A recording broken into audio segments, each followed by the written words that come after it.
Messieurs, Éric Brunet, Laurent Neumann, bonjour. Bonjour. Vous voilà de retour tous les deux. De retour. Eh bien, écoutez, le Front National, vous avez une info, Laurent Neumann? Non, j'évoquais juste une hypothèse. L'idée, ce serait qu'on lui retire son titre de président d'honneur, qu'on le remplace par président fondateur, et puis s'il veut pas, on n'est pas obligé de l'exclure, on peut le suspendre. Le suspendre, par exemple, jusqu'à un congrès qui modifierait les statuts et lui retirerait pour le coup, pour de bon, le titre de président d'honneur. C'est une hypothèse. Bon. Ce serait dangereux, parce que quand même les électeurs et les marinistes attendent quelque chose d'un peu plus viril que cette espèce de demi-sanction que vous évoquez. À mon avis, ce serait dangereux. On en parle ce soir. Bah oui. Bon, Gilbert Collard sera mon invité demain matin, 8h35, 9h.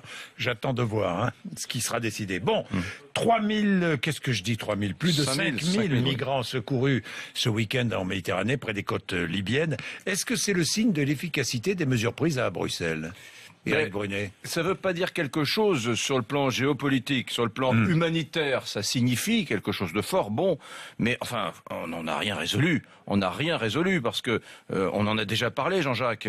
Il y avait 250 millions d'Africains à la fin de l'époque coloniale. C'était il y a quelques décennies seulement. Désormais, il y en a plus d'1 milliard. Et dans 25-30 ans, il y en aura 2 milliards. Donc, tous les gens qui connaissent un peu l'Afrique savent que ces vagues de quelques milliers, quelques dizaines de milliers d'Africains qui souhaitent traverser la Méditerranée seront beaucoup plus nombreuses l'année prochaine seulement, et beaucoup plus nombreuses dans 2 ans seulement, et puis beaucoup plus nombreuses dans 3 ans. Pourquoi je vous dis ça? Parce qu'on peut pas traiter le problème en se disant « Oh dis donc, on est bien nous Européens, on a des bateaux qui patrouillent, et sur le plan humain et humanitaire, nous sauvons des vies. » C'est important ce volet humanitaire, il est crucial, mais il va vraiment falloir qu'on trouve qu'on trouve le remède pour faire en sorte que ces Africains puissent demeurer chez eux. Qu'on soit intelligent. Oui, qu'on soit intelligent, et surtout, je pense, qu'on finance, parce qu'il va falloir qu'on paie. L'Europe va devoir payer pour permettre à l'Afrique, de devenir, ou du moins investir. D'éviter ce décalage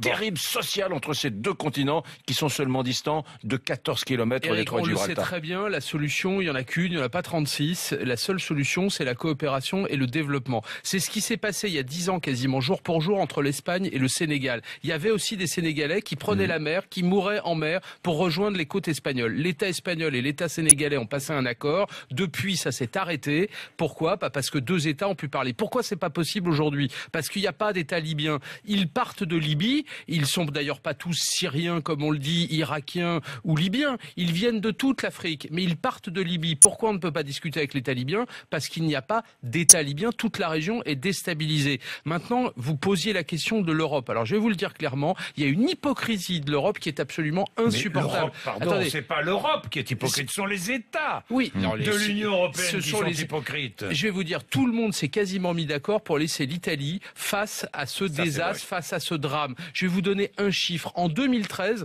il y a 28 000 personnes qui demandent à l'Italie le droit d'asile. Vous savez combien en 2014? Non. 173 000. Et pour 2015, on attend entre 200 et 250 000 demandes de droit d'asile. Les primo-demandeurs, ceux qui arrivent pour la première fois sur le territoire européen, et on laisse l'Italie tranquille. L'Italie a monté une opération qui s'appelle Mare Nostrum. Ça coûtait 100 millions d'euros par an, c'est-à-dire 9 millions d'euros par mois. C'est devenu insupportable financièrement pour l'Italie. Ils ont arrêté. Est-ce que vous croyez que les Européens sont mis à aider l'Italie? Pas du tout. On les laisse tranquilles. Alors en revanche, on a triplé l'opération qui consiste à faire ces opérations humanitaires. Eric a raison. C'est très important. Il y a des bateaux qui les sauvent.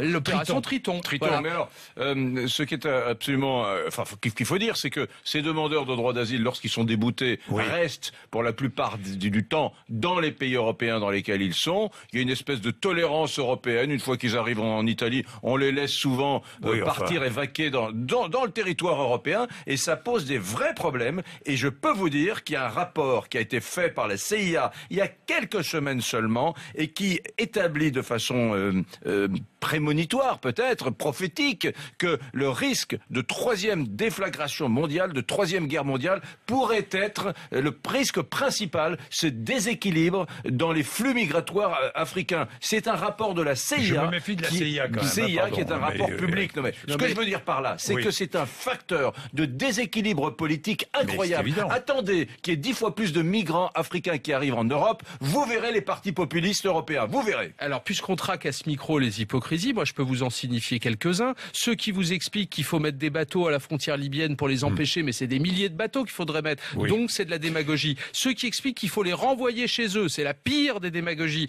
Et ceux qui expliquent qu'il faudrait contrôler toutes les frontières de l'Europe, c'est-à-dire 90 000 kilomètres de frontières, et donc embaucher des dizaines de milliers de fonctionnaires pour empêcher ces migrants de venir sur notre sol, ceux-là sont des menteurs. Il faut le dire, la solution, c'est la coopération et le développement. Il n'y en a pas d'autre. Bien. Eh ben voilà, ils sont d'accord. Vous notez la date, le 4 mai. Je note la date, oui, le 4 mai. 7h59.